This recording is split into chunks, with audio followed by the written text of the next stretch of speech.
Cordial bonjour! Je suis Priscilla des Jardins de la Forêt et vous êtes sur Belle en Bulle, une chaîne dédiée au manga de façon décalée et ludique. J'ai la caractéristique d'avoir la double casquette de lectrice chroniqueuse et de maman, ce qui me donne une vision d'ensemble par rapport à des parents néophytes qui considèrent le manga comme un média indescriptible, voire satanique. Comme tout support culturel, il y a du bon et du mauvais dans le manga. Il faut surtout ajuster sa lecture à sa maturité et c'est le rôle des parents que j'invite à s'informer pour mieux encadrer et comprendre leurs enfants dans le choix de leurs titres. Cette vidéo peut y contribuer en partie.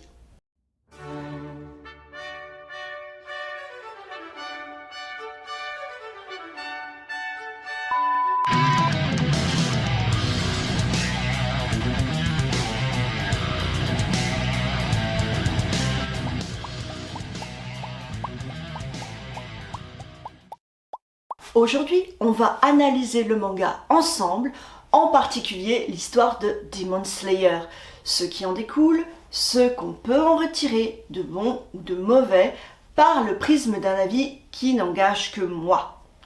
Donc, s'il y a de potentiels lecteurs débutants de ce titre, sautez cette séquence dans le chapitrage pour ne pas vous révéler la teneur de l'intrigue, tout est indiqué. Nous suivons le destin tragique et magnifique de Tanjiro, un adolescent charbonnier d'un petit village du Japon de l'ère Taisho au début du XXe siècle. Si l'aube de ce siècle est synonyme d'essor de la modernité, ici on se confronte au Japon ancestral, du moins au début de l'aventure. Tanjiro est le bras droit de sa mère, veuve et mère de 6 enfants. Tezuko est sa sœur cadette, juste en dessous de lui. Elle paraît douce, conciliante et travailleuse. C'est une famille aimante malgré leur extrême pauvreté. Justement, Tanjiro tient à leur offrir de quoi subsister en ce début d'hiver et par vendre du charbon au village du bas de la montagne. De retour le lendemain, il découvre avec horreur toute sa famille massacrée. Seul Tezuko a encore un souffle de vie. Est-ce un ours? Et puis, on lui a tellement raconté d'histoires de démons également. Tanjiro se perd en conjectures. Mais le temps presse. Sa sœur, sa seule famille, est mourante. Ou pas! Elle l'attaque soudainement. Elle est devenue plus grande, plus forte que lui, a des dents acérées et des yeux jaunes incandescents. Mais même dans son attaque, Tezuko a l'air de souffrir de ce nouvel instinct bestial. Tanjiro doit se rendre à l'évidence. Sa sœur est devenue un démon à cause d'une autre entité mystérieuse dont il avait décelé l'odeur. Il en est sûr à présent. Son odorat est infaillible. Tiré de ses réflexions par un combattant qui se dit chasseur de démons et qui menace de supprimer Tezuko, désespéré, Tanjiro le supplie de ne rien en faire et finalement contre-attaque. Impressionné, l'autre lui indique comment transporter Tezuko sans risque et trouver des réponses auprès de son maître. C'est le début d'un long chemin de croix pour Tanjiro et Tezuko. Je raconte bien, n'est-ce pas? Vous avez été pris par mon récit? Ce n'est que le début de l'aventure de ce frère et de cette sœur liés comme les 2 doigts d'une seule main. Vous pouvez donc imaginer l'engouement de votre enfant pour ce titre. En plus de réaliser son but premier, libérer Tezuko de sa condition démoniaque, Tanjiro est amené à enquêter et à aider le commun des mortels tout en se mesurant à ses pairs. Tous les codes du genre shonen neketsu, un récit d'aventure initiatique pour le héros, sont présents dans ce titre. Il cible un jeune public masculin entre 8 et 14 ans, c'est selon, théoriquement, car les filles ne sont pas en reste pour lire du shonen. La ligne éditoriale qui leur est dédiée est le shoujo. Le seinen s'adresse à un public plus adulte et j'en passe. Quand un mangaka a la chance d'être pris dans une maison d'édition, son titre est mis à l'épreuve dans un magazine de prépublication, tel le Shonen Jump, et il faut qu'il soit apprécié par les lecteurs suffisamment longtemps pour ensuite être relié en format papier. La consécration étant un enregistrement vocal de l'histoire par des comédiens sur CD, puis un animé avec tout le merchandising qui en découle, parfois jusqu'à saturation. Ça a été le cas pour Kotoge Koyoharu, l'autrice de Demon Slayer chez Panini Manga. La bande-son de la série animée et du long métrage Le Train de l'Infini ont donné un coup de boost évident au manga.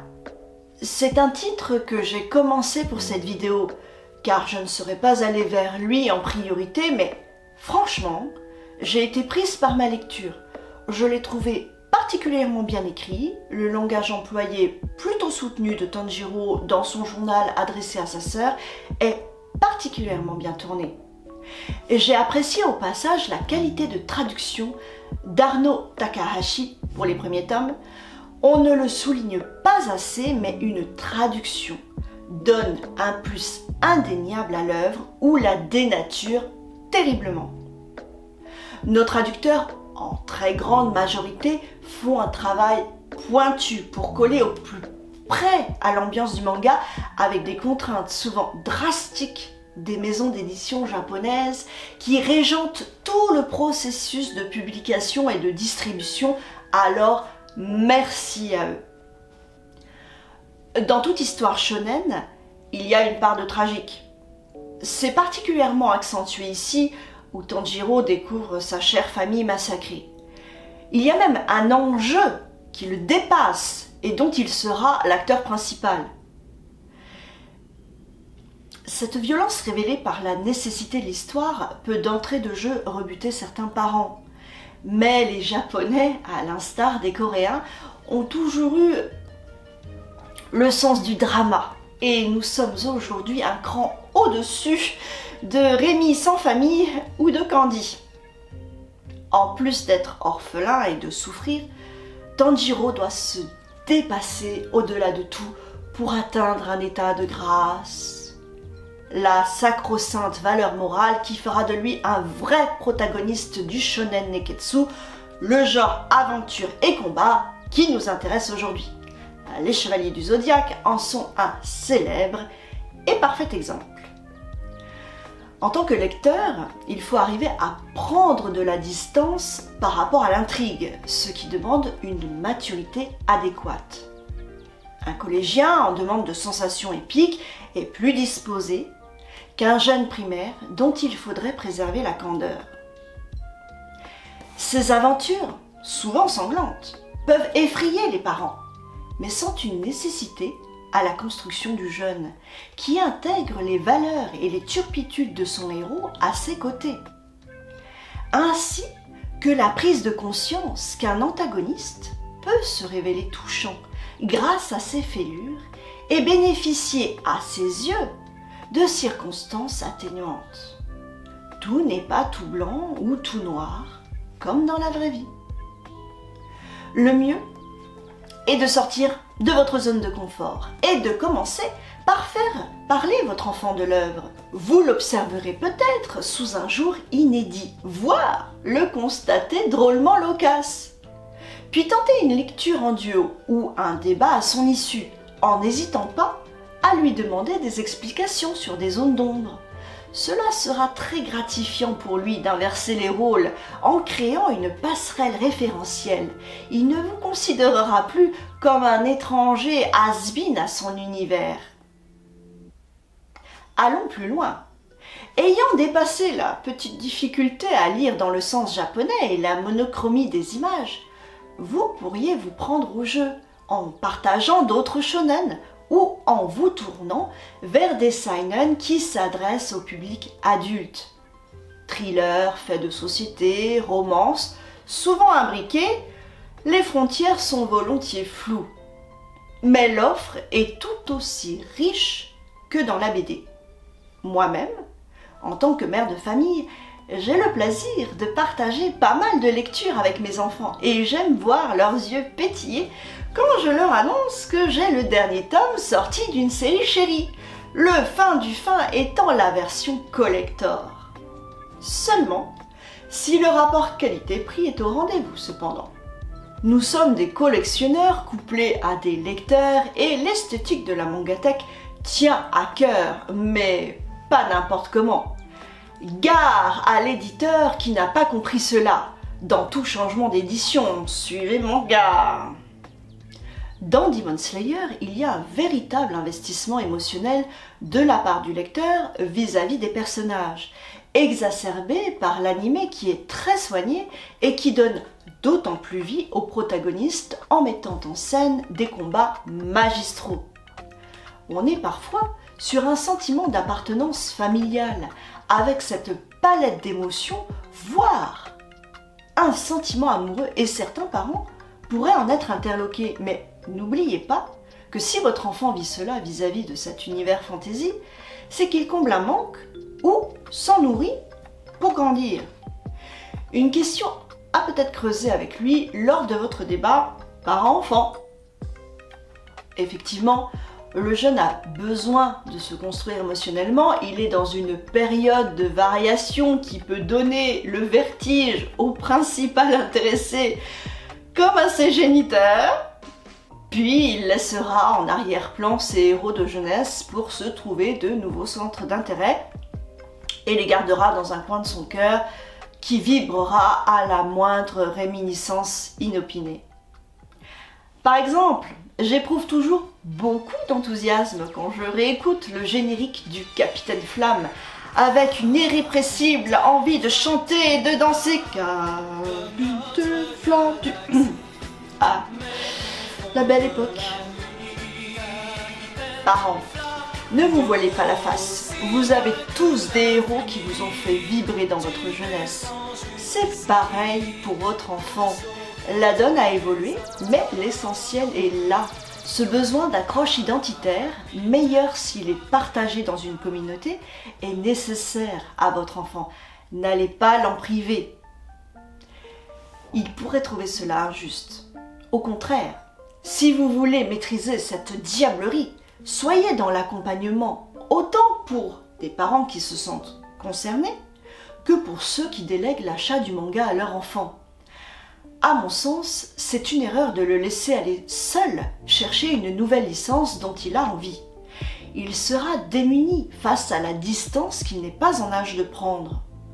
Une évaluation parentale en amont de la lecture est indispensable, surtout lors d'achats en supermarché, où il n'y a aucun conseil ou connaissance de la part d'un libraire. Je précise, lecteur de manga, il ne suffit pas de suivre la tendance. Amusez-vous à questionner ce professionnel pour l'évaluer. Il sera par la suite un précieux allié. D'ailleurs, je conseillerais Demon Slayer à partir de 12-13 ans. Renseignez-vous également sur des sites de référence comme Nautiljon, Manga News ou Babelio, avec des avis de lecteurs aguerris. Suivez le contenu de youtubeurs passionnés et avertis, avec ceux du Au Rayon Manga par exemple, ou Le Monde de Tada. Je vous renvoie à mes liens en description. Pour reprendre les mots de mon camarade et éminent collègue Johnny du Au Rayon Manga, excellent ambassadeur du manga dans ce qu'il a de plus abouti et universel, le manga diffuse et fait comprendre la culture japonaise dans le monde, tout en s'appropriant la culture occidentale dans certains titres comme Nicky Larson, ou en gardant l'essence même de l'esprit japonais ici dans Demon Slayer. C'est une ouverture des horizons bénéfique, un langage universel et un sentiment d'appartenance à une communauté réconfortant.